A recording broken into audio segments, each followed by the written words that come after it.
Capítulo 20. Higiene geral. O conhecimento de que o homem deve ser um templo para Deus, uma morada para a revelação de sua glória, deve ser o mais alto incentivo ao cuidado e desenvolvimento de nossas faculdades físicas. Terrível e maravilhosamente tem o Criador operado na estrutura humana e nos ordena que a estudemos para lhe compreender as necessidades e fazermos nossa parte no preservá-la de dano e contaminação. Para termos boa saúde, é necessário que tenhamos bom sangue, pois este é a corrente da vida. Ele repara os desgastes e nutre o corpo. Quando provido dos devidos elementos de alimentação e purificado e vitalizado pelo contato com o ar puro, leva a cada parte do organismo vida e vigor. Quanto mais perfeita a circulação, tanto melhor se realizará esse trabalho. A cada pulsação do coração, o sangue deve fazer, rápida e facilmente, seu caminho a todas as partes do corpo.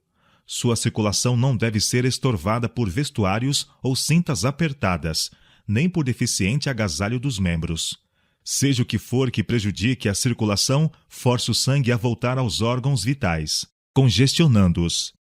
Dor de cabeça, tosse, palpitação ou indigestão, eis muitas vezes os resultados. Para possuir bom sangue, é preciso respirar bem. Plena e profunda inspiração de ar puro, que encha os pulmões de oxigênio, purifica o sangue. Isso comunica, ao mesmo, uma cor viva, enviando qual corrente vitalizadora a todas as partes do corpo. Uma boa respiração acalma os nervos, estimula o apetite e melhora a digestão, o que conduz a um sono profundo e restaurador. Deve-se conceder aos pulmões a maior liberdade possível. Sua capacidade se desenvolve pela liberdade de ação. Diminui se eles são constrangidos e comprimidos. Daí os maus efeitos do hábito tão comum, especialmente em trabalhos sedentários, de ficar todo dobrado sobre a tarefa em mão. Nessa postura é impossível respirar profundamente. A respiração superficial torna-se em breve um hábito e os pulmões perdem a capacidade de expansão. Idêntico efeito é produzido por qualquer contrição. Não se proporciona assim espaço suficiente à parte inferior do peito. Os músculos abdominais, destinados a auxiliar na respiração, não desempenham plenamente seu papel e os pulmões são restringidos em sua ação. Assim é recebida uma deficiente provisão de oxigênio. O sangue move-se lentamente. Os resíduos, matéria venenosa que devia ser expelida nas exalações dos pulmões, são retidos e o sangue se torna impuro. Não somente os pulmões, mas o estômago, o fígado e o cérebro são afetados. A pele torna-se pálida, é retardada a digestão. O coração fica deprimido, o cérebro nublado. Confusos os pensamentos, baixam sombras sobre o espírito. Todo o organismo se torna deprimido e inativo, e especialmente suscetível à doença. Os pulmões estão de contínuo expelindo impurezas, e necessitam ser constantemente abastecidos de ar puro. O ar contaminado não proporciona a necessária provisão de oxigênio, e o sangue passa ao cérebro e aos outros órgãos sem o elemento vitalizador. Daí a necessidade de perfeita ventilação. Viver em aposentos fechados, mal arejados, onde o ar é sem vida e viciado, enfraquece todo o organismo. Esse se torna particularmente sensível à influência do frio e uma leve exposição leva à doença. É o viver muito fechadas, dentro de casa, que faz muitas mulheres pálidas e fracas. Respiram o mesmo ar repetidamente, até que ele se carrega de venenosos elementos expelidos pelos pulmões e os poros. E assim as impurezas são novamente levadas ao sangue. Na construção de edifícios, seja para fins públicos, seja para morada, devia-se tomar cuidado de providenciar quanto à boa ventilação e abundância de luz. As igrejas e salas de aula são muitas vezes deficientes a esse respeito. A negligência da ventilação apropriada é responsável por muita morosidade e sonolência que destrói o efeito de muitos sermões e torna fatigante e ineficaz o trabalho do professor. O quanto possível, os prédios destinados a servir de morada devem ser situados em terreno alto e enxuto. Isso garantirá um lugar seco, prevenindo o perigo de doenças contraídas pela umidade e a podridão. Esse assunto é com demasiada frequência considerado muito levemente. Saúde frágil, doenças sérias e muitas mortes são resultado da umidade e da podridão de lugares baixos e com deficiente escoamento. Na construção de casas, é de especial importância assegurar perfeita ventilação e abundância de sol.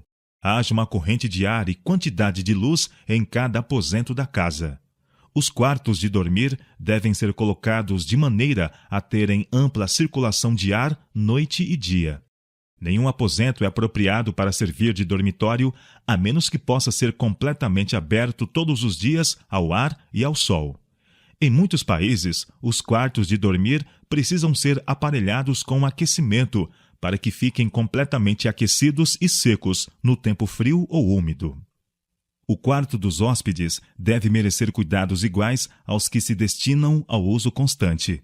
Como os demais dormitórios, deve receber ar e sol e ser aparelhado com meios de aquecimento, a fim de secar a umidade que geralmente se acumula num aposento que não é sempre usado. Quem quer que durma num quarto não banhado por sol ou ocupe uma cama que não seja bem seca e arejada o faz com risco da saúde e muitas vezes da própria vida. Ao construir sua casa, muitos tomam cuidadosas providências quanto às plantas e flores. A estufa ou a janela dedicada às mesmas é quente e ensolarada, pois sem calor, ar e sol, as plantas não podem existir e florescer. Se essas condições são necessárias à vida das plantas, quão mais necessárias são a nossa saúde e a de nossa família e hóspedes. Se queremos que nosso lar seja a morada da saúde e da felicidade, devemos colocá-lo acima da poluição e neblinas das baixadas, dando livre entrada aos celestes elementos de vida. Dispensai as pesadas cortinas, abri as janelas e persianas, não permitais que trepadeiras, por mais belas que sejam, vos ensombrem as janelas, nem que nenhuma árvore fique tão próxima da casa que impeça a luz do sol de nela penetrar. Talvez essa luz desbote as cortinas e os tapetes e manche os quadros. Dará, porém, saudável vivacidade aos rostos das crianças. Os que têm de atender às pessoas idosas devem lembrar que estas, especialmente, precisam de quartos quentes, confortáveis. O vigor declina à medida que avança a idade, deixando menos vitalidade para resistir às influências insalubres. Daí a maior necessidade dos velhos quanto à abundância de luz solar e de ar renovado e puro. O escrupuloso asseio é indispensável tanto à saúde física como à mental. Impurezas são constantemente expelidas do corpo por meio da pele. Seus milhões de poros logo ficam obstruídos, a menos que se mantenham limpos mediante banhos frequentes, e as impurezas que deviam sair pela pele se tornam mais uma sobrecarga aos outros órgãos eliminadores. Muitas pessoas tirariam proveito de um banho frio ou tépido cada dia, pela manhã ou à noite.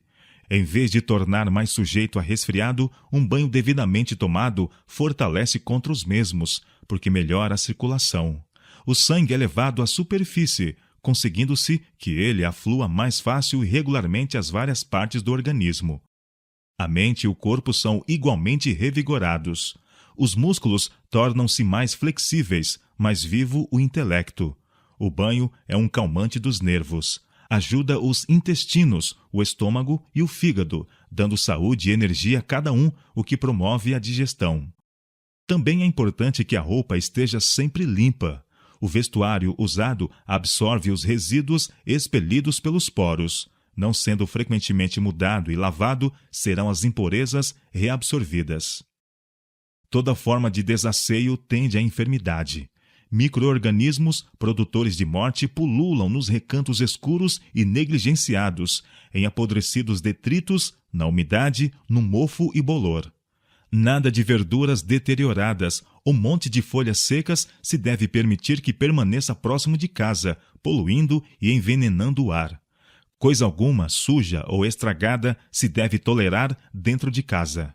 Em vilas e cidades, consideradas perfeitamente salubres, tem-se verificado que muita epidemia de febre se tem originado de matéria em decomposição existente em redor da residência de algum negligente chefe de família. Perfeito asseio, quantidade de sol, cuidadosa atenção às condições higiênicas em todos os detalhes da vida doméstica são essenciais à prevenção das doenças e ao contentamento e vigor dos habitantes do lar.